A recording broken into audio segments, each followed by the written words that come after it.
പബ്ലിക്കായിട്ട് ഒരു നടി അല്ലെങ്കിൽ ഒരു വനിത ഒരു ആരോപണം ഉന്നയിച്ചു വന്നാൽ അതിനെതിരെ നടപടിയെടുക്കാൻ സർക്കാരും ഭരണകൂടവും ബാധ്യസ്ഥരാണ്. ഹേമ കമ്മിറ്റി റിപ്പോർട്ടിൻ്റെ കാര്യത്തിൽ സംസ്ഥാന സർക്കാർ സ്വീകരിച്ചിട്ടുള്ള നിലപാടാണ് ഏറ്റവും വലിയ പൊള്ളത്തരം അല്ലെങ്കിൽ കള്ളത്തരം. ചലച്ചിത്ര രംഗത്തായാലും ഏത് രംഗത്തായാലും ഉഭയകക്ഷി സമ്മതം അനുസരിച്ച് ആരെങ്കിലും ലൈംഗിക ബന്ധത്തിൽ ഏർപ്പെടുന്നത് തെറ്റല്ല. ഈ പീഡിപ്പിച്ചിട്ട് ചാൻസ് കൊടുത്താൽ ഇവരാരും പലപ്പോഴും പരാതി പറയില്ല. ഹോട്ടലിൽ താമസിക്കുന്ന മുറിയിലെടുത്ത് ചില നടിമാർക്ക് പ്രത്യേകം മുറി ഒരുക്കുന്ന സംവിധാനം ഉണ്ടായിട്ടുണ്ട്, ഇപ്പോഴും നടക്കുന്നുണ്ട്. പക്ഷെ ഭരണകൂടത്തിന്റെ ഭാഗമായിട്ടുള്ള ഒരാളിനെതിരെ പരസ്യമായിട്ടൊരു ആരോപണം ഉന്നയിക്കുമ്പോൾ സംശയത്തിന്റെ നിഴലിലാണ് അദ്ദേഹം. അത് ദൂരീകരിക്കുന്നവരെയെങ്കിലും അദ്ദേഹത്തെ മാറ്റി നിർത്തണം. അപ്പോൾ ഇടതുപക്ഷത്തിൻ്റെ പൊതുവെ ഈ തരത്തിലുള്ള കേസുകളിലോടുള്ള നിലപാടും കൂടെ നമ്മൾ പരിശോധിക്കണം. സ്ത്രീവിരുദ്ധമായ നിലപാട് കൈക്കൊണ്ട മാടമ്പിമാരോട് കടക്ക് പുറത്ത് എന്ന് മുഖ്യമന്ത്രി പറയേണ്ടതല്ലേ? ഹിന്ദു ആചാരാനുഷ്ഠാനങ്ങൾ തകർക്കാൻ കാണിച്ച ആ ആവേശം എന്തുകൊണ്ട് ഹേമ കമ്മിറ്റി റിപ്പോർട്ട് കിട്ടിയിട്ട് കഴിഞ്ഞ 3 വർഷം അല്ലെ 4 വർഷമായിട്ട് ഇവർ അതിൻ്റെ പുറത്ത് അടയിരിക്കുന്നു?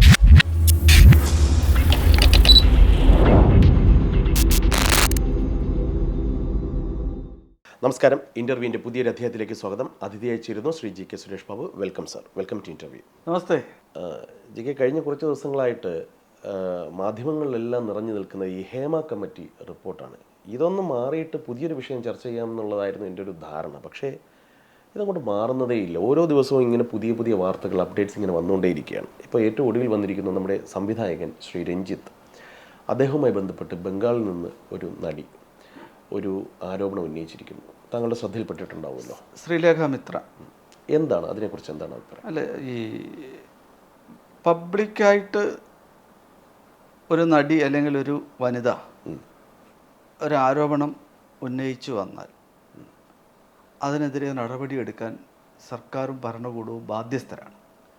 അതിൻ്റെ കാരണം എന്ന് പറയുന്നത്, ഒരു പെൺകുട്ടിയും സ്വന്തം മാനം അതിന് വില പറഞ്ഞ് ഒരു ആരോപണം ഏതെങ്കിലും ഒരു പ്രമുഖ നടനെയോ അല്ലെങ്കിൽ ഒരു സംവിധായകനെയോ അല്ലെങ്കിൽ ഏതെങ്കിലും ഒരു പൊതു വ്യക്തിക്കെതിരെ അങ്ങനെ ആരോപണം ഉന്നയിച്ച് വരില്ല. അതല്ലെങ്കിൽ അത്രയും രാഷ്ട്രീയ സ്വാധീനമോ അല്ലെങ്കിൽ സാമ്പത്തിക സ്വാധീനമോ ഉള്ള ചില പൊളിറ്റിക്കൽ കേസുകൾ അടുത്തിടയ്ക്ക് വന്നത്. അപ്പോൾ ഒരു പ്രമുഖ രാഷ്ട്രീയ നേതാവിനെ ടാർണിഷ് ചെയ്യണം എന്നുള്ള അജണ്ടയോടുകൂടി സെറ്റ് ചെയ്യുകയാണെങ്കിൽ മാത്രമേ അത് വരുള്ളൂ. അല്ലാത്ത പക്ഷം ഒരു സ്ത്രീ ഒരിക്കലും അവളുടെ മാനം കപ്പൽ കയറ്റിയിട്ട് ഈ തരത്തിലുള്ള ആരോപണമായിട്ട് വരില്ല. ഈ രഞ്ജിത്തിൻ്റെ കാര്യത്തിലും കമലിൻ്റെ കാര്യത്തിലും സംവിധായകൻ കമലിൻ്റെ കാര്യത്തിലും കമാലുദ്ദീനാണ്. അപ്പോൾ ഇവരുടെ രണ്ടുപേരുടെയും കാര്യത്തിൽ ഇടതുപക്ഷ സർക്കാർ കാണിക്കുന്ന അവരുടെ കരുതലായിരിക്കാം. ആ കരുതൽ സംശയാസ്പദമാണ്. പക്ഷേ ഈ ശ്രീലേഖ മിത്ര ഉന്നയിച്ച ആരോപണം സാഹചര്യങ്ങൾ അനുസരിച്ച് 100% സത്യമാണെന്ന് ബോധ്യപ്പെടുന്നതാണ്. ഇങ്ങനെ ഒരു ആരോപണം വരുമ്പോൾ അതിനെ എന്തുകൊണ്ട് ഈ സർക്കാർ അതിനെ മറച്ചു പിടിക്കാനും ഇദ്ദേഹത്തെ രക്ഷിക്കാനും ശ്രമിക്കുന്നു? കാര്യം ഉത്തരവാദിത്തപ്പെട്ട ഒരു സ്ഥാപനത്തിൽ, സർക്കാർ സ്ഥാപനത്തിൽ ചലച്ചിത്ര അക്കാദമിയുടെ അധ്യക്ഷനാണ്. ഇപ്പോൾ ഇന്നലെ ഈ ഒരു വിഷയം വന്നിട്ടേ ഉള്ളൂ. രഞ്ജിത്ത് ഇതിനോടകം തന്നെ അത് പാടെ നിഷേധിച്ചുകൊണ്ട് രംഗത്ത് വന്നിട്ടുണ്ട്. എനിക്ക് തോന്നുന്നു ഇത് ഏത് ചാനലിലാണോ ഈ ഒരു വെളിപ്പെടുത്തൽ ഉണ്ടായത് അതേ ചാനലിൽ തന്നെ അദ്ദേഹം നിഷേധിക്കുകയുണ്ടായി. ഓക്കെ, പക്ഷേ താങ്കൾ ഈ പറയുന്ന വസ്തുത, ഇത് വിശ്വസനീയമാണ് എന്ന് പറയുന്ന ആ വാദം അംഗീകരിക്കുമ്പോൾ തന്നെയും അതിൻ്റെ ഒരു മറുഭാഗത്ത് നിന്ന് ചിന്തിച്ചു കഴിഞ്ഞാൽ ഇതേ സിനിമാ മേഖലയിൽ നിന്ന് ഇതിനു മുൻപും ഇത്തരത്തിലുള്ള ആരോപണങ്ങൾ പലതും വന്നിട്ടുണ്ട്. പക്ഷേ നമ്മൾ കുറച്ച് കഴിഞ്ഞ് അതിൻ്റെ ഉള്ളിലേക്ക് കടന്ന് അന്വേഷണമൊക്കെ ചെല്ലുമ്പോൾ മനസ്സിലാക്കുന്ന പലതും ഉഭയകക്ഷി സമ്മതപ്രകാരം നടന്നിട്ടുള്ള ചില ബന്ധങ്ങളായിരിക്കാം. അത്തരത്തിലുണ്ടായ ചില സംഗതികളെ പിന്നീട് ഒരു അവസരത്തിൽ എന്നെ ചൂഷണം ചെയ്തു, ദുരുപയോഗം ചെയ്തു എന്ന തരത്തിലുള്ള ആരോപണങ്ങളും ആക്ഷേപങ്ങളുമായിട്ട് പിന്നീട് വരുന്നതാണ് മുൻകാലങ്ങളിൽ കണ്ടിട്ടുള്ളത്. ഇപ്പോൾ ഈ അടുത്തിടെ പ്രമുഖ നിർമ്മാതാവും അതുപോലെ തന്നെ അഭിനേതാവുമായ ശ്രീ വിജയ് ബാബു, അദ്ദേഹത്തിനെതിരെയും സമാനമായ അദ്ദേഹത്തിൻ്റെ ചിത്രത്തിലൊരു നായിക ഒരു ആരോപണമൊക്കെ ഉന്നയിച്ചിരുന്നു. പക്ഷേ പിന്നീട് അത് ചീറ്റിപ്പോയതായിട്ടാണ് മനസ്സിലാക്കുന്നത്. അപ്പോൾ ഇങ്ങനെ ചില വസ്തുതകൾ കൂടി സമകാലിക യാഥാർത്ഥ്യമായി നമ്മുടെ മുന്നിലുള്ളപ്പോൾ ഒരു ആരോപണം വന്നു എന്നുള്ളത് കൊണ്ട് മാത്രം ഉടനെ തന്നെ ഒരു നടപടി അല്ലെങ്കിൽ ഒരു പുറത്താക്കൽ, അതിലൊക്കെ ഒരു യുക്തിരാഹിത്യമില്ലേ? അല്ല, യുക്തിരാഹിത്യത്തിൻ്റെ അല്ല. ഇതിനകത്ത് ഈ ഒരു ആരോപണം ആർക്കും ഉന്നയിക്കാം. അനീഷ പറഞ്ഞത് 100% കറക്റ്റാണ്. ഈ ചലച്ചിത്ര മേഖല എന്ന് പറയുന്ന ഒരു സംഭവം ശുദ്ധീകരിക്കാനും അത് വൃത്തിയാക്കാനും സർക്കാരിൻ്റെയും ചലച്ചിത്ര മേഖലയിലെ ആൾക്കാരുടെയും മുന്നിലും കിട്ടിയ ഏറ്റവും നല്ല അവസരമാണിത്. ഇത് പലതും ഉഭയകക്ഷി സമ്മതപ്രകാരം നടക്കുന്നതാണ്, ഇപ്പോഴും നടന്നുകൊണ്ടിരിക്കുകയാണ്. അപ്പോൾ അതിനകത്ത് ജോയ് മാത്യു പറഞ്ഞ അഭിപ്രായമാണ് ഏറ്റവും ശ്രദ്ധേയവും രസകരവും. നടൻ ജോയ് മാത്യു. ഇപ്പോൾ ജോയ് മാത്യു ഞങ്ങൾ ഒരുമിച്ച് അമൃത ടെലിവിഷനിലുണ്ടായിരുന്നതാണ്. എന്നിട്ട് വളരെ ക്ലോസ് ആയിട്ടുള്ള സുഹൃത്താണ്. അപ്പോൾ ജോയ് മാത്യു പലപ്പോഴും പറയുന്ന അഭിപ്രായങ്ങൾ, പൊതു കാര്യങ്ങളിൽ ജോയ് മാത്യു പറയുന്ന അഭിപ്രായങ്ങൾ പലപ്പോഴും വാലിഡാണ്, സെൻസിബിളാണ്. അതെ, ഈ കാര്യത്തിൽ ജോയ് മാത്യുവിൻ്റെ അഭിപ്രായം സെൻസിബിളാണ്. ഇതൊരു ഇൻഡസ്ട്രിയാണ്, എൻ്റർടൈൻമെൻറ്റ് ഇൻഡസ്ട്രിയാണ്. ഈ എൻ്റർടൈൻമെൻറ്റ് ഇൻഡസ്ട്രിയിൽ ഈ തരത്തിലുള്ള പല സംഭവങ്ങളും ഉണ്ടാവും. പക്ഷേ ഇതിനകത്ത് ആശാസ്യമല്ലാത്തത്, നിർബന്ധിച്ച് അല്ലെങ്കിൽ ബലാത്സംഗത്തിന് തുല്യമായ സംഭവങ്ങൾ നടക്കുമ്പോൾ മാത്രമാണ് ഭരണകൂടം ഇടപെടേണ്ടത്. അപ്പോൾ ഈ ജോയ് മാത്യു ഇന്നലെ പറഞ്ഞതിനകത്ത് വളരെ വ്യക്തമാണ്. ഇപ്പോൾ ഈ പ്രമുഖ നടന്മാരെന്ന് പറയുന്ന പലരുടെയും കാര്യത്തിൽ ഇവർ പറയുന്നതല്ല സത്യം. ഈ പ്രമുഖ നടന്മാരെ പ്രാപിക്കാൻ തയ്യാറായിട്ടുള്ള ആൾക്കാർ ഇഷ്ടം പോലെ പുറത്തുണ്ട്. അവരൊന്ന് വിരലിനൊടിച്ചാൽ, ഒന്ന് കണ്ണ് കാണിച്ചാൽ പോകാൻ തയ്യാറുള്ള ആൾക്കാർ. അപ്പോൾ ആ സൗകര്യം നിലവിലുള്ളപ്പോൾ ഇവരാരെങ്കിലും ഏതെങ്കിലും നടിമാരെയോ അല്ലെന്നുണ്ടെങ്കിൽ ഈ നടികളാകാൻ എത്താൻ താല്പര്യമുള്ളവരെയോ പുറകെ പോകുമെന്ന് കരുതാൻ പറ്റില്ല. അപ്പോൾ ഈ പ്രമുഖ നടന്മാരുടെ പേരിലൊക്കെ വന്നിട്ടുള്ള ആരോപണങ്ങളുടെ പലതിൻ്റെയും ഫോഷ്ക്ക് നമുക്ക് അവിടെയാണ് മനസ്സിലാവുക. നമുക്ക് ഇവരുടെയൊക്കെ ജീവിതം അറിയാം. 10-35 വർഷം മാധ്യമപ്രവർത്തന രംഗത്തുള്ളപ്പം നമ്മൾ ഇവരെ നിരന്തരം കണ്ടുകൊണ്ടിരിക്കുന്നതാണ്. പക്ഷെ അവരാരും ഈ തരത്തിൽ നിർബന്ധിച്ചെനിക്ക് വേണമെന്ന് പറഞ്ഞിട്ട് ഏതെങ്കിലും ഒരു പെൺകുട്ടിയെ കൊണ്ടുപോയതായിട്ട് ആരും പറഞ്ഞു കേട്ടിട്ടില്ല. പക്ഷെ ചില നടിമാരുടെ ഇവരുടെ ഹോട്ടലിൽ താമസിക്കുന്ന മുറിയിലെടുത്ത് ചില നടിമാർക്ക് പ്രത്യേകം മുറി ഒരുക്കുന്ന സംവിധാനം ഉണ്ടായിട്ടുണ്ട്, ഇപ്പോഴും നടക്കുന്നുണ്ട്.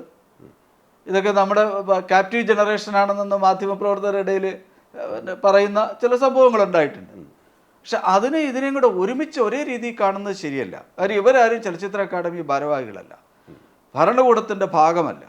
പക്ഷെ ഭരണകൂടത്തിൻ്റെ ഭാഗമായിട്ടുള്ള ഒരാളിനെതിരെ പരസ്യമായിട്ടൊരു ആരോപണം ഉന്നയിക്കുമ്പോൾ സംശയത്തിൻ്റെ നിഴലിലാണ് അദ്ദേഹം. അത് ദൂരീകരിക്കുന്നവരെയെങ്കിലും അദ്ദേഹത്തെ മാറ്റി നിർത്തണം. താങ്കളുടെ പോയിന്റ് ക്ലിയർ ആണ്. അതായത് സിനിമാ മേഖലയിൽ ഉയരുന്ന ആരോപണങ്ങളെ പ്രത്യേകിച്ച് കാണാം. അതെ. അതേസമയം രഞ്ജിത്ത് എന്ന് പറയുന്ന സംവിധായകൻ, അദ്ദേഹം ചലച്ചിത്ര അക്കാദമിയുടെ അധ്യക്ഷനായിരിക്കുന്നു.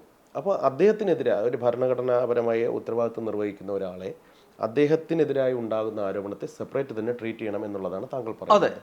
അങ്ങനെ ഒരു നടപടി സർക്കാരിന്റെ ഭാഗത്തുനിന്ന് ഇതുവരെ എന്തായാലും അങ്ങനെ പ്രതികരണങ്ങളൊന്നും കണ്ടിട്ടില്ല. താങ്കൾക്ക് എന്ത് തോന്നുന്നു? അങ്ങനെ സംസ്ഥാന സർക്കാർ ഈ ഹേമ കമ്മിറ്റി റിപ്പോർട്ടിൻ്റെ കാര്യത്തിൽ സംസ്ഥാന സർക്കാർ സ്വീകരിച്ചിട്ടുള്ള നിലപാടാണ് ഏറ്റവും വലിയ പൊള്ളത്തരം അല്ലെങ്കിൽ കള്ളത്തരം.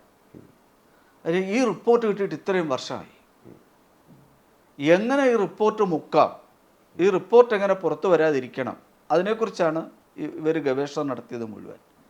അപ്പോൾ ഈ റിപ്പോർട്ടിൽ ശക്തമായ നിലപാട് സ്വീകരിച്ച പല നടിമാർക്കും ദുരനുഭവങ്ങൾ ഉണ്ടായിട്ടുണ്ട്.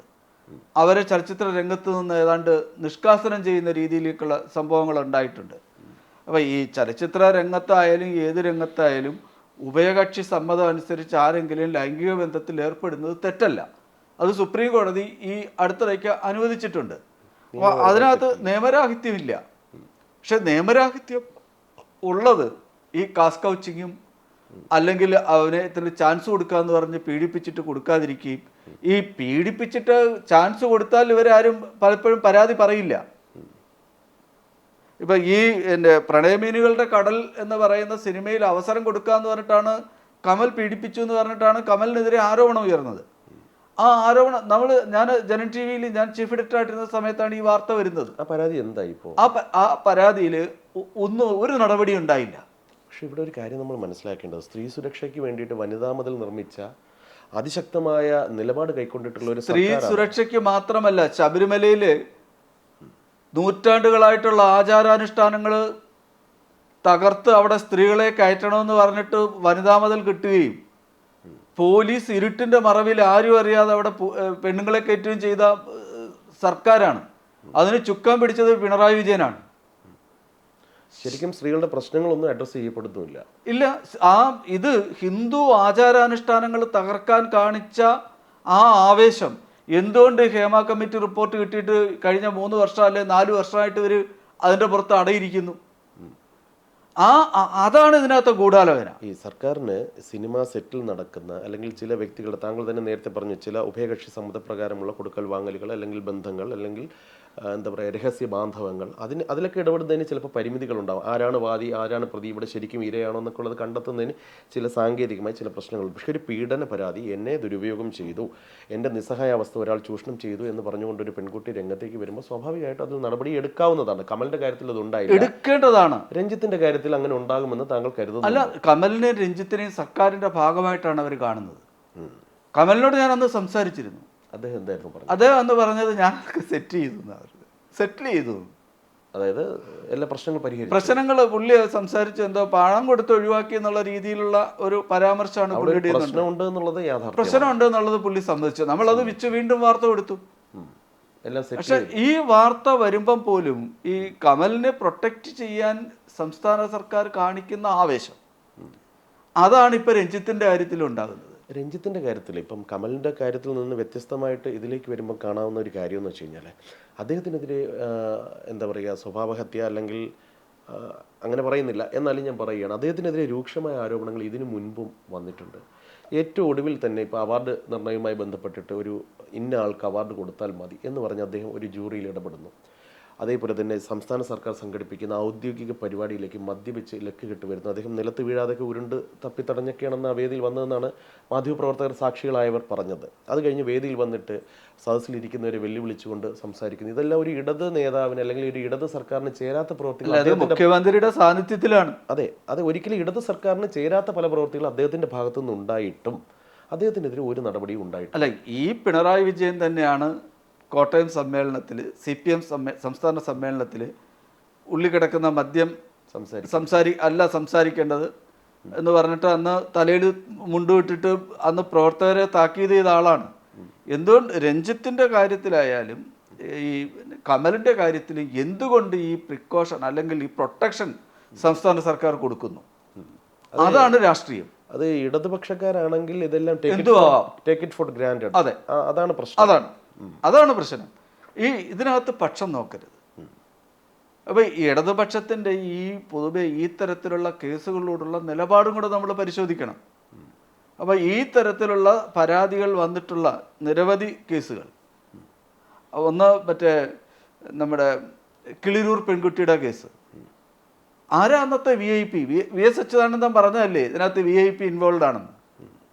ആ VIP ഇതുവരെ കണ്ടെത്താൻ കഴിഞ്ഞിട്ടില്ലല്ലോ. ആ പെൺകുട്ടി മരിച്ചു. അത് CPMന്റെ പലർക്കും അറിയാം ആരൊക്കെയാണ് ഈ VIPs. അതിലും ഈ പറയുന്ന ഒരു കാസ്റ്റിംഗ് കൗച്ചിന്റെ എലിമെന്റ് ഉണ്ട്. അപ്പൊ കിളിരൂർ ശാരിയുടെ കേസായാൽ തന്നെ ആ കുട്ടിയെ സിനിമയിൽ അഭിനയിപ്പിക്കാം എന്ന് പറയുന്നു, പല പല റിസോർട്ടുകളിൽ കൊണ്ടുപോകുന്നു, പല പ്രമുഖന്മാർക്കും കാഴ്ചവെക്കുന്നു. എന്നിട്ട് എൻഡ് ഓഫ് ദി ഡേ ആ കുട്ടിക്ക് അവസരം കൊടുക്കുന്നില്ല എന്ന് മാത്രമല്ല, ആ കുട്ടി ഗുരുതരമായ ആരോഗ്യ പ്രശ്നങ്ങളെ തുടർന്ന് ആശുപത്രിയിൽ അഡ്മിറ്റ് ആവുകയും മരണപ്പെടുകയും ചെയ്തു. ഇതൊന്നും സംഭവിക്കാതെ പോയി വഴങ്ങി കൊടുക്കേണ്ട നിസ്സഹായാവസ്ഥ കൊണ്ടാകാം, പക്ഷെ വഴങ്ങി കൊടുക്കേണ്ടതിന്റെ പേരിൽ അവസരങ്ങൾ ലഭിച്ച പലരും പല പദവികളിലും എത്തുകയും ചെയ്തു. അപ്പോൾ ഇതൊരു അഴുക്കുചാൽ തന്നെയാണ് ചലച്ചിത്ര രംഗത്ത് ഇപ്പോൾ ഉണ്ടായിക്കൊണ്ടിരിക്കുന്ന സംഭവം. അതിനകത്ത് ഈ മലയാളികളുടെ പ്രശസ്തിക്ക് വേണ്ടി അല്ലെങ്കിൽ പിന്നെ ഈ അഭിനയ രംഗത്തേക്കായാലും അല്ലാതെ അതിനുവേണ്ടിയുള്ള ഒരു അടങ്ങാത്ത അഭിനിവേശമാണ് ഈ പ്രതിസന്ധിക്കൊരു കാരണം. എന്നുവെച്ചാൽ പിന്നെ പല താരങ്ങളുടെയും അമ്മമാർ പോലും ഈ ഫീൽഡിലുണ്ട്. പല പിന്നെ അവാർഡിലും ഇതേ കാര്യം ഉണ്ടായിരുന്നു. വിട്ടുവീഴ്ചകൾക്ക് തയ്യാറാകുന്നു. പിന്നെ മകളെ കൊണ്ടുവരുന്ന അമ്മ പോലും ഇതിന് തയ്യാറാകുന്ന സാഹചര്യം നമ്മൾ കേട്ടിട്ടുണ്ട് ഇഷ്ടം പോലെ. ഈ രഞ്ജിത്തിന്റെ കേസിലേക്ക് വന്നു കഴിഞ്ഞാൽ അദ്ദേഹത്തെ സംബന്ധിച്ചിടത്തോളം ഇതിൽ എനിക്കൊരു മിസ്സിംഗ് ലിങ്കായിട്ട് തോന്നിയത്, ഇപ്പോൾ ബംഗാൾ ആരോപണം ഉന്നയിച്ച ആ നടിയുടെ വിശ്വാസ്യതയോ അവരെ ഞാൻ ചോദ്യം ചെയ്യുകയില്ല, അവരെ അവിശ്വസിക്കുന്നില്ല, അവരെ പാടെ തള്ളിക്കളയുന്നുമില്ല. പക്ഷെ അതേസമയം 10 കൊല്ലത്തോളം മുൻപ് നടന്നൊരു സംഭവം വൈകിയ വേളയിൽ വന്ന് ഒരു പരാതിയായിട്ട് ഉന്നയിക്കുന്നു. അതിൻ്റെ ഒരു സാങ്കത്യം എന്താണ്? ഇപ്പോഴത്തെ ഈ വിവാദങ്ങളുടെ പശ്ചാത്തലത്തിലാണ് എന്നൊക്കെ പറയുമ്പോഴും അതിലൊരു വിശ്വാസ്യത ഇല്ലായ്മ. അതെ, അത് മാത്രമല്ല, ഇതിനകത്ത് 2 കാര്യം വളരെ വ്യക്തമായിട്ട് നമ്മൾ കാണണം. ഇന്ന് കേരളത്തിൽ മാത്രമല്ല ദേശീയ തലത്തിൽ തന്നെ ഏറ്റവും കൂടുതൽ ദുരുപയോഗം ചെയ്യപ്പെടുന്ന 2 നിയമം, ഒന്ന് ഈ സ്ത്രീകളുടെ ഈ നിയമം, പിന്നെ പട്ടികജാതി പട്ടികവർഗ നിരോധന നിയമമാണ്. ഈ പട്ടികജാതി പട്ടികവർഗ സംഭവമായിട്ട് ഒരു ബന്ധവുമില്ലാത്ത കേസുകളിൽ പോലും അത് ചാർജ് ചെയ്യും. ഇപ്പോൾ ഷാജൻ സ്കറിയക്കെതിരെ കൊടുത്ത കേസിൽ ഇത് നമ്മൾ കണ്ടതാണ്. ശ്രീനിജന്റെ സംഭവത്തിൽ അഴിമതിയായ സംഭവത്തെക്കുറിച്ച് വാർത്ത കൊടുക്കുമ്പോൾ അത് പട്ടികജാതിക്കാരനാണെന്ന് പറഞ്ഞിട്ട് പിന്നെ ഇത് പട്ടികജാതിക്ക് ആയതുകൊണ്ടല്ലോ, അഴിമതിയാണ് വിഷയം. പട്ടികജാതിക്കാരായ എത്രയോ പേര് സമർത്ഥന്മാരായ ആൾക്കാർ രാഷ്ട്രീയത്തിലും പിന്നെ സിവിൽ സർവീസിലും, ഇപ്പൊ കാളീശ്വരനെ പോലുള്ള ഒരു ഓഫീസർ അപ്പർ കാസ്റ്റിൽ നിന്ന് പോലും കേരള സർവീസിൽ ഉണ്ടായിട്ടില്ല ഇന്ന് വരെ. കെ ബാലകൃഷ്ണൻ, ഈവൻ പന്തളം സുധാകരൻ വരെ എത്ര പേരുണ്ട്. അവരാരും ഈ പട്ടികജാതി എന്നുള്ള ഒരു പരിവേഷം ഉപയോഗിച്ചിട്ട് പോകുന്നവരല്ല. ഇതേപോലെ തന്നെയാണ് ഈ സംഭവത്തിലും. പക്ഷെ ഇതിനകത്ത് ഇപ്പൊ ഈ ശ്രീലേഖ മിത്ര ഇത് ആരോപണം ഉന്നയിക്കാൻ കാരണം ഇത് ഇപ്പോൾ ഇങ്ങനെ ഒരു ചർച്ച വന്നത് കൊണ്ടാകാം. അതുകൊണ്ട് അവരെ അവിശ്വസിക്കേണ്ട കാരണമില്ല. പക്ഷെ ഇതല്ല, ഈ പിന്നെ ഒരു സ്ത്രീ നേരിട്ടാണ് പരാതി കൊടുത്തത്. അതാണ് ശ്രീലേഖ മിത്രയുടെ കാര്യം. അതല്ലാതെ മറ്റുള്ളവര് ആരെയെങ്കിലും ഡിഫൈം ചെയ്യണമെന്നുണ്ടെങ്കിൽ ഈ തരത്തിലുള്ള സാധനങ്ങൾ ഫ്രെയിം ചെയ്യാൻ ഇന്ന് വളരെ എളുപ്പമാണ്. എനിക്ക് മുന്നിൽ അനുഭവങ്ങളുണ്ട്. ഒരു പെൺകുട്ടിയുടെ ഫോൺ മോഷ്ടിച്ചിട്ട് അതിനകത്തേക്ക് വേറൊരാളുടെ ആണെന്ന് പറഞ്ഞ് പിന്നെ സാധനങ്ങൾ മെസ്സേജ് കയറ്റിയിട്ടിട്ട് സ്ക്രീൻഷോട്ടാക്കി എടുത്തിട്ട് സിനിമാ മേഖലയുമായി ബന്ധപ്പെട്ട കാര്യം അല്ല, ഇതൊരു മേഖലയിൽ നടന്നതാണ്. മാധ്യമപ്രവർത്തന രംഗത്താണോ? അപ്പോൾ പക്ഷെ ഇത് കേസ് വരുമ്പോൾ കരയാണ്, ജീവിക്കാൻ വിടണം, കാലുപിടിക്കുക. അപ്പൊ ഇതും സ്ത്രീ ഈ പ്രശ്നത്തിന്റെ പേരിലാണ് നടക്കുന്നത്. മനസ്സിലായി. ആരുടെ പേരിലും. അതേസമയം ഒരു പെൺകുട്ടി നേരിട്ട് പരാതി കൊടുക്കുമ്പോൾ ഉള്ള കേസല്ല ഇത്. ഇപ്പോൾ ഈ ബംഗാളി നടി നേരിട്ട് വന്ന് ഇദ്ദേഹത്തിനെതിരെ അതിഗുരുതരമായ ഒരു ആരോപണം ഉന്നയിച്ചിരിക്കുകയാണ്. ഇനിയിപ്പോൾ അവരൊരു പോലീസിലേക്ക് ഒരു പരാതിക്ക് നേരിട്ട് പോയാൽ അവർ പറയുന്നൊരു കാര്യം, 10 വർഷം മുന്നേ ഞാൻ പരാതി കൊടുക്കാതിരുന്നതിൻ്റെ ഒരു കാരണമായി പറയുന്നത് ബംഗാളിൽ നിന്നുകൊണ്ടുള്ള ലീഗൽ പോരാട്ടം എത്രത്തോളം പ്രായോഗികമാണെന്നുള്ളൊരു ബുദ്ധിമുട്ട്. പിന്നെ അവർക്ക് ഈ സാക്ഷി പറയാൻ വേണ്ടിയിട്ട് ഇവിടെ വന്ന് കിടക്കേണ്ട അവസ്ഥ, എല്ലാം കഴിഞ്ഞാലും അവസാനം നീതി കിട്ടുമോ ഇല്ലയെന്ന് ഉറപ്പുമില്ല. അപ്പോൾ ആ സാഹചര്യത്തിലുള്ള പ്രായോഗിക ബുദ്ധിമുട്ടുകൾ അവരന്ന് ചൂണ്ടിക്കാണിച്ചു. അന്നത്തെ അവരുടെ ആ വാക്കുകൾ കൂടി ഉൾക്കൊണ്ടുകൊണ്ട് ഇപ്പോൾ ഒരു നടപടി സർക്കാരിന് വേണമെങ്കിൽ ആകാമല്ലോ. സത്യത്തിൽ സർക്കാർ ചെയ്യേണ്ടത് ഈ ഹേമ കമ്മീഷൻ റിപ്പോർട്ടിൻ്റെ അടിസ്ഥാനത്തിൽ ആക്ഷൻ ടേക്കൺ എന്തൊക്കെയാണ് നടപടി എടുക്കേണ്ടത്. ഇപ്പം നേരത്തെ ജുഡീഷ്യൽ കമ്മീഷനുകളിലെല്ലാം ആ ജുഡീഷ്യൽ കമ്മീഷൻ റിപ്പോർട്ട് നിയമസഭയിൽ വെക്കുമ്പോൾ ആക്ഷൻ ടേക്കൺ റിപ്പോർട്ട് വെക്കണം. അപ്പോൾ ഇത് പല ജുഡീഷ്യൽ കമ്മീഷൻ റിപ്പോർട്ടുകളിലും ഒരു നടപടി ഇല്ലാതെ പോകുന്നു എന്നുള്ളതാണ് ഇതിൻ്റെ ഏറ്റവും വലിയ പ്രശ്നം. പ്രഹസനം അതിൻ്റെ ഏറ്റവും ബെസ്റ്റ് എക്സാമ്പിൾ പൂന്തറ കമ്മീഷൻ റിപ്പോർട്ടാണ്. പൂന്തറ കലാപത്തിൻ്റെ ഉത്തരവാദികളെയും ജസ്റ്റിസ് അന്ന് ജില്ലാ ജഡ്ജിയായിരുന്നു അരവിന്ദാക്ഷ മേനോൻ കണ്ടെത്തി. മാത്രമല്ല അന്ന് പൂന്തറയിൽ ബോംബ് വിതരണം ചെയ്ത വണ്ടിയുടെ നമ്പരടക്കം കമ്മീഷൻ പറഞ്ഞു. ഇതുവരെ ആ വണ്ടി കണ്ടെത്തിയിട്ടില്ല. ആ വണ്ടിയുടെ ഉടമസ്ഥനെയും വണ്ടിയും കണ്ടെത്താൻ എന്തെങ്കിലും പ്രയാസം ഉണ്ടായിരുന്നു? കണ്ടെത്തണ്ടെന്നങ്ങ് തീരുമാനിച്ചു. അത് ഇടത് സർക്കാരായാലും വലത് സർക്കാരായാലും. ഇതിലിപ്പോൾ ഈ ഹേമ കമ്മിറ്റി റിപ്പോർട്ടിലേക്ക് വന്നു കഴിഞ്ഞാൽ ഇവർ പറയുന്നത് സോഷ്യൽ മീഡിയ പരസ്യമായി എന്താ പറയുക വിഴുപ്പലക്കുന്ന ഒരു സംഗതിയാണ്. അത് എത്രത്തോളം ശരിയുണ്ടെന്ന് എനിക്കറിയില്ല. പക്ഷേ പറയുന്ന വിവരങ്ങളനുസരിച്ച് KB ഗണേഷ് കുമാർ മന്ത്രിയാണ് അദ്ദേഹം. അതുപോലെ തന്നെ നമ്മുടെ മുകേഷ് കൊല്ലം MLA, അദ്ദേഹം നടനാണ്, പ്രമുഖനാണ്, 2 പ്രാവശ്യം MLA ആയ ആളാണ്. അപ്പോൾ ഇവരെ രണ്ടുപേരെ സംരക്ഷിക്കാൻ വേണ്ടിയിട്ടാണ് സർക്കാർ ഈ ചെയ്ത്തുകളെല്ലാം ചെയ്യുന്നതെന്നാണ് ഇത്രയും നാളും പറഞ്ഞുകൊണ്ടിരുന്നത്. അല്ലെങ്കിൽ അങ്ങനെ ഒരു ശ്രുതിയാണ് പബ്ലിക് ഡൊമൈനിൽ നിൽക്കുന്നത്. താങ്കൾക്ക് അങ്ങനെ തോന്നുന്നു? ശരിയാണ്. ഈ രണ്ടുപേരുടെ പേരിലും ആരോപണങ്ങൾ ഇഷ്ടം പോലുള്ളതാണ്.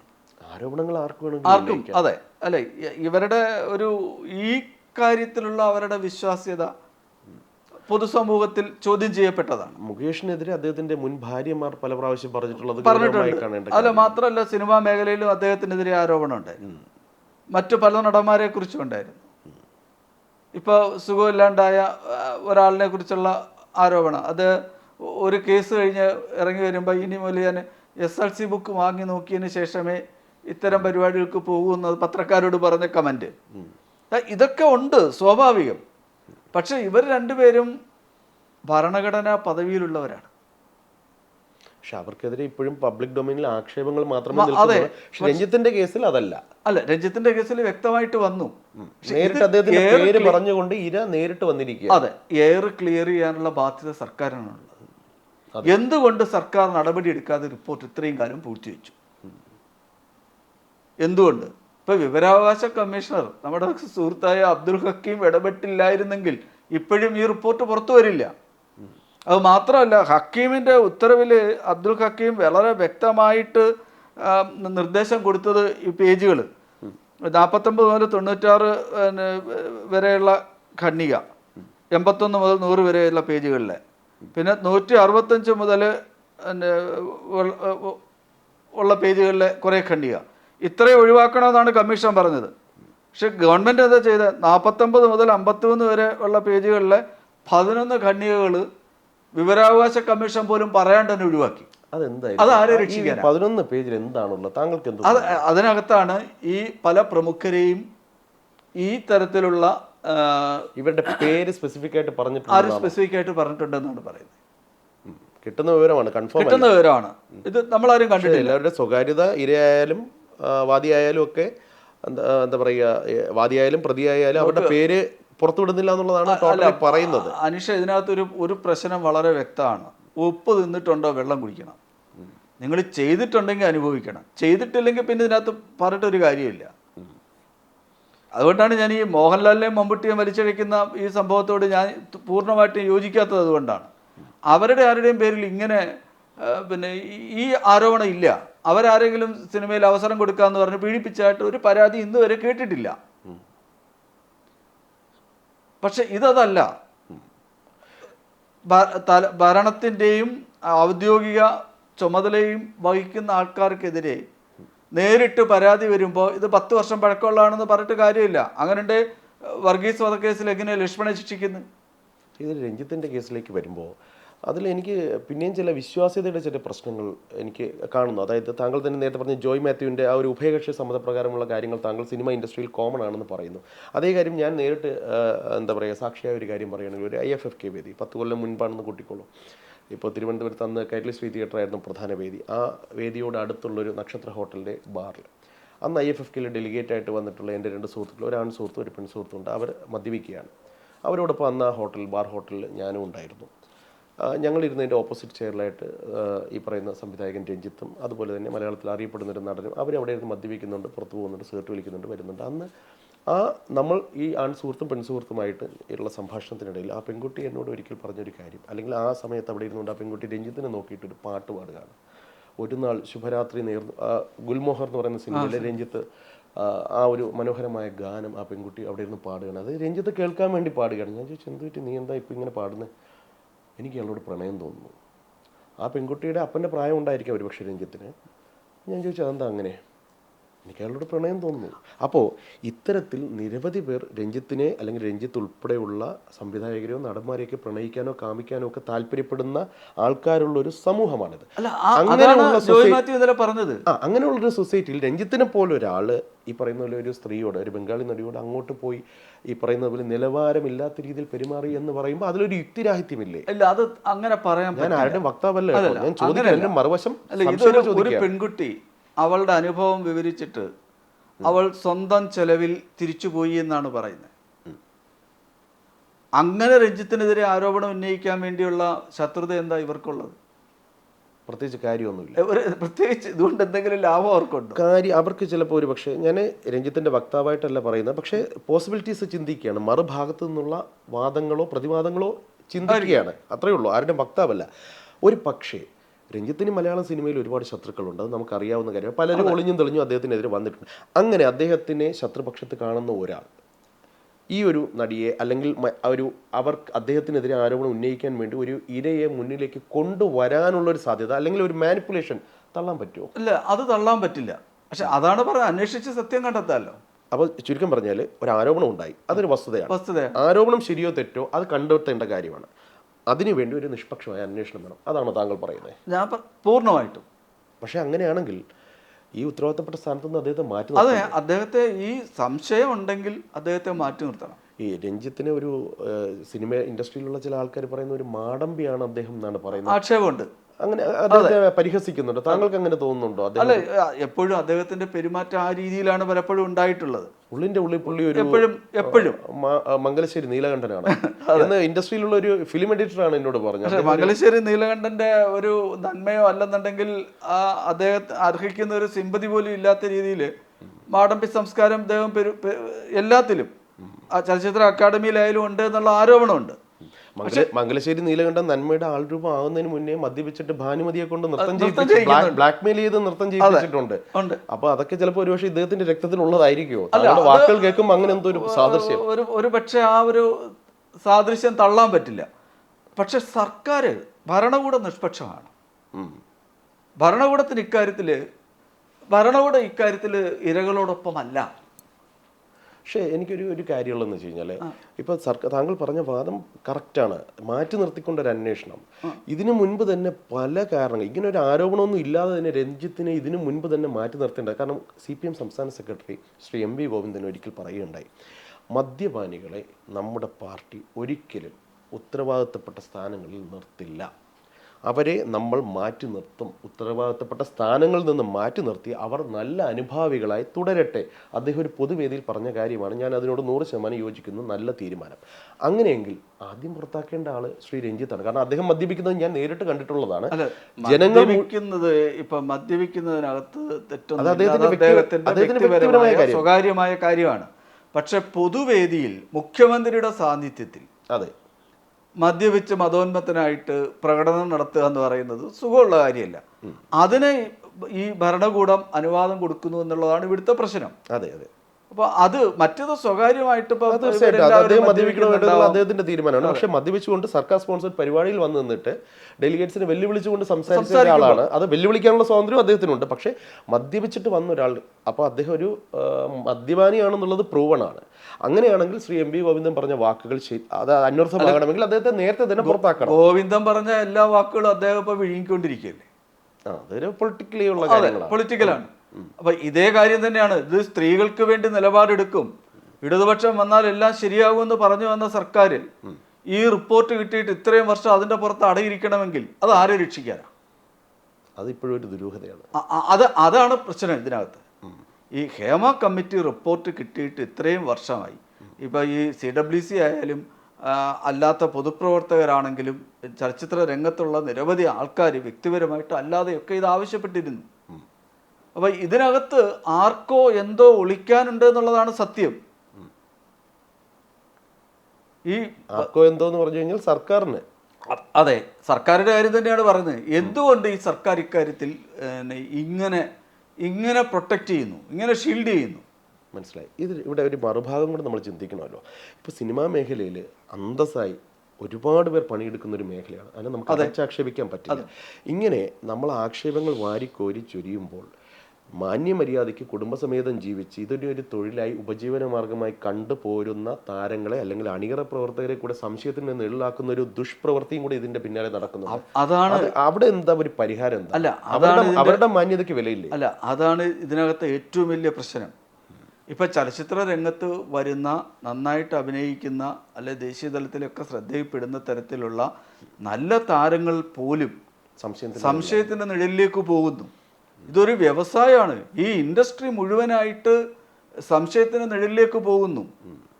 ഇത് ആ തരത്തിലുള്ള ഒരു സാഹചര്യം ഇല്ലാതാക്കാനാണ് സംസ്ഥാന സർക്കാർ ശ്രമിക്കേണ്ടിയിരുന്നത്. ശരിക്കും പറഞ്ഞാൽ ഈ ഹേമ കമ്മിറ്റി റിപ്പോർട്ടിന്റെ അടിസ്ഥാനത്തിൽ സമഗ്രമായൊരു അന്വേഷണവും ഒരു പൊളിച്ചെഴുത്തും ശരിക്കും പറഞ്ഞാൽ അത് സർക്കാരിനല്ല, ഇരകൾക്കല്ല, ഇത് ശരിക്കും മാന്യമായി ജീവിക്കുന്ന ആൾക്കാർക്കാണ് ശരിക്കും ആവശ്യം. അവരുടെ ഇന്റഗ്രിറ്റി പ്രൂവ്. ഈ ഇൻഡസ്ട്രിയുടെ മാന്യത നിലനിർത്താൻ വേണ്ടി ഇതിനകത്ത് സ്വീകരിക്കേണ്ട നടപടികൾ സ്വീകരിക്കുകയും കൊള്ളേണ്ടത് കൊള്ളുകയും തള്ളേണ്ടത് തള്ളുകയും ചെയ്യാനുള്ള ബാധ്യതയാണ് സർക്കാരിനുള്ളത്. ഏത് അന്വേഷണ കമ്മീഷൻ റിപ്പോർട്ടിൽ ഒരു ആക്ഷൻ ടേക്കൺ റിപ്പോർട്ട് വരേണ്ടതാണ്. ഇതിനകത്ത് ഇത് ഉണ്ടായിട്ടില്ല. ഇത് നിയമസഭയെ വെച്ചിട്ടില്ല. മനസ്സിലായി. എന്തുകൊണ്ട് ഇത് നിയമസഭയെ വെക്കുന്നില്ല? അപ്പോൾ താങ്കൾ പറയുന്നത് സമഗ്രമായൊരു നടപടി വേണം, പക്ഷെ സർക്കാർ അതിന് തയ്യാറാകുന്നില്ല. ഇവിടെ ഈ പറയുന്ന കടക്കുപുറത്ത് എന്ന് പറയുന്ന മുഖ്യമന്ത്രിയാണ് നമുക്കുള്ളത്. അങ്ങനെയാണെങ്കിൽ സ്ത്രീവിരുദ്ധമായ നിലപാട് കൈക്കൊണ്ട മാടമ്പിമാരോട് കടക്കുപുറത്ത് എന്ന് മുഖ്യമന്ത്രി പറയേണ്ടതല്ലേ? അല്ലെങ്കിൽ പറയുമെന്ന് താങ്കൾ കരുതുന്നു? അതിനുള്ള ആർജവം പിണറായിക്കുണ്ടോ? എന്തുകൊണ്ടായിക്കൂടാ? ഇല്ല, എനിക്ക് തോന്നുന്നില്ല. കാര്യം അങ്ങനെ ഉണ്ടെങ്കിൽ ഈ 4 വർഷം ഈ റിപ്പോർട്ട് മൂടിവെക്കില്ലല്ലോ. ഇതിപ്പം കോടതിയും വിവരാവകാശ കമ്മീഷനും പറഞ്ഞതുകൊണ്ട് മാത്രമാണ് ഇത് പുറത്തു വിട്ടത്. അപ്പൊ ഈ ഇതിനകത്തൊരു നടപടി എടുത്തിട്ടില്ല. അല്ല, ഇനി ഇപ്പോൾ ഉണ്ടായ വിവാദങ്ങളുടെ പശ്ചാത്തലത്തിൽ ഇനി മാറി ചിന്തിച്ചുകൂടാകില്ലല്ലോ. മാറി ചിന്തിച്ചാൽ പിണറായിക്ക് നല്ലത്, ഇടതുമുന്നണിക്ക് നല്ലത്. മനസ്സിലായി. പോയിന്റ് ക്ലിയർ ആണ്. ഇനിയിപ്പോൾ അഥവാ സർക്കാർ അങ്ങനെ ചിന്തിക്കുന്നില്ല എന്ന് കരുതുക, അതവിടെ നിൽക്കട്ടെ. സംഭവം കോടതിയിലാണ്. കോടതിയിൽ നിന്ന് എന്ത് പ്രതീക്ഷിക്കാം? അവസാനമായിട്ട് താങ്കളുടെ ഒരു വിലയിരുത്തൽ എന്താ? അല്ല, എനിക്ക് തോന്നുന്നത് ഇക്കാര്യത്തിൽ കോടതിയിൽ നിന്ന് കുറച്ചുകൂടെ സത്യസന്ധവും സുതാര്യവുമായ ഒരു ഇടപെടലാണ് പ്രതീക്ഷിക്കുന്നത്. കാരണം റിപ്പോർട്ട് പൂർണ്ണമായിട്ട് അവിടെ കൊടുക്കാൻ പറഞ്ഞു, കട്ട് ചെയ്തതല്ല, ഫുള്ള് എഡിറ്റ് ചെയ്യാത്ത സാധനം അവിടെ കൊടുക്കാൻ പറഞ്ഞു. കോടതിക്ക് കാര്യങ്ങൾ ബോധ്യപ്പെടും. കോടതി, നീതിപീഠം പൂർണ്ണമായും നീതിക്ക് വേണ്ടിയാണ് നിലകൊള്ളുന്നതെങ്കിൽ ഈ സംഭവത്തിലെ ഈ ദുരൂഹത മുഴുവൻ നീക്കിയിട്ട് ഈ ഇൻഡസ്ട്രി ട്രാൻസ്പെറൻ്റ് ആയിട്ട് നന്നായിട്ട് പോകാൻ പറ്റുന്ന രീതിയിൽ കുഴപ്പക്കാർക്കെതിരെ നടപടിയെടുക്കാനുള്ള ആ നിർദ്ദേശം, അതാണല്ലോ പ്രയർ, അതാണ്. പക്ഷേ ആ നടപടി എടുക്കാൻ പറയുമ്പോഴും ഒരു അന്വേഷണം പൂർത്തിയാക്കിയതിനു ശേഷം മാത്രമേ നടപടി എടുക്കാൻ സാധിക്കത്തുള്ളൂ. വീണ്ടും അന്വേഷണം, ഇപ്പൊ സർക്കാരിന് വെസ്റ്റഡ് ഇൻട്രസ്റ്റ് ഉണ്ടെന്ന് താങ്കൾ പറയുന്നു. അങ്ങനെയാണെങ്കിൽ ഇതേ സർക്കാർ സംവിധാനങ്ങൾക്ക് കീഴിൽ കോടതിക്ക് പറയാമല്ലോ, കോടതിക്ക് സ്പെഷ്യൽ ഇൻവെസ്റ്റിഗേഷൻ ടീമിനെ വെക്കാനുള്ള അധികാരമുണ്ട്. അതായത് കോടതിയുടെ കോടതിയുടെ മേൽനോട്ടത്തിൽ അന്വേഷണം വെക്കാം. ചുരുക്കം പറഞ്ഞാൽ ഇവിടെ ഇരകൾക്ക് നീതി ലഭിക്കണമെങ്കിൽ കോടതിയുടെ മേൽനോട്ടത്തിലുള്ള ഒരു അന്വേഷണം വേണം. അതാണ് വേണ്ടത്. അത് കൊടുക്കാനുള്ള ഒരു ശക്തമായ വിൽ പവർ കോടതി കാണിച്ചാൽ, അത് ശക്തമായ ഒരു എന്തിനാ ഇതിനകത്ത് സംസ്ഥാന സർക്കാർ ചില ആൾക്കാരുടെ പക്ഷം പിടിച്ച് ചെയ്യുന്ന കാര്യങ്ങൾ കോടതിക്ക് അങ്ങനെ പക്ഷമില്ലല്ലോ. കോടതിക്ക് ആരെയും ഫേവർ ചെയ്യേണ്ട കാര്യമില്ല. കോടതി ഇരകൾക്കൊപ്പമാണ് നിൽക്കേണ്ടത്. കാര്യം ഇതിനകത്ത് സ്ത്രീ പീഡനം നടന്നിട്ടുണ്ടെങ്കിൽ ആ പീഡനത്തിനെതിരെ നടപടി എടുക്കാനുള്ള ഇത് ഇപ്പൊ കോടതിയുടെ കോർട്ടിൽ ആ കാര്യമുണ്ട്. കോടതി ശരിക്കും ഇത് സീരിയസ് ആയിട്ട് തന്നെയാണ് കാണുന്നത്. അതുകൊണ്ടാണല്ലോ നടിയെ ആക്രമിച്ച ആ ഒരു കേസിലും കോടതി വളരെ സീരിയസ് ആയിട്ടാണ് കണ്ടത്. അവിടെ താരം എന്നുള്ള പരിവേഷമൊന്നും ആർക്കും കൊടുക്കുന്നില്ല കോടതി. അതെ, അവർ സീരിയസ് ആയിട്ട് കാണുന്നുണ്ട്. അല്ല, ഈ സ്ത്രീകളോടുള്ള ആക്രമണത്തില് ഒരു താരപരിവേഷവും പരിഗണിക്കാൻ പാടില്ല, ഉറപ്പായിട്ടും. അത് സർക്കാരായാലും കോടതിയായാലും. അതെ. അപ്പൊ കോടതി ഇതിനകത്ത് ഒരു സ്പെഷ്യൽ ഇൻവെസ്റ്റിഗേഷൻ ടീമിനെ, ഇപ്പൊ വിശ്വാസ്യതയുള്ള ഏറ്റവും നല്ല IPS ഓഫീസേഴ്സിനെ 2 or 3 പേരെയോ വെച്ചിട്ടൊരു കമ്മിറ്റി ഫോം ചെയ്താൽ പോലും, അല്ലെങ്കിൽ അതിനുവേണ്ടി ഇതിന് വെക്കാനുള്ള അധികാരം കോടതിക്കുണ്ട്. ഇത് വെച്ചിട്ട് ഇത് മുഴുവൻ പരിഗണിച്ച് ഇതിനകത്ത് ഇത് ചില ഉന്നത ഉദ്യോഗസ്ഥരുണ്ട്, സെൻകുമാർ സാറോ അല്ലെ ഹേമേന്ദ്രനെ പോലുള്ള ഓഫീസർമാരൊന്നും ആര് പറഞ്ഞാലും വഴങ്ങില്ല. അങ്ങനെയുള്ള ആൾക്കാരെ വെച്ചിട്ട് ഇത് അന്വേഷിപ്പിക്കണം. മനസ്സിലായി, പോയിന്റ് ക്ലിയർ ആണ്. അവസാനമായിട്ട് ഒരു ചോദ്യം ചോദിക്കുകയാണ്. ഇപ്പോൾ കഴിഞ്ഞ കുറേയധികം നാളുകളായിട്ട് കേൾക്കുന്ന ഒരു വാക്കാണ് പ്രമുഖൻ.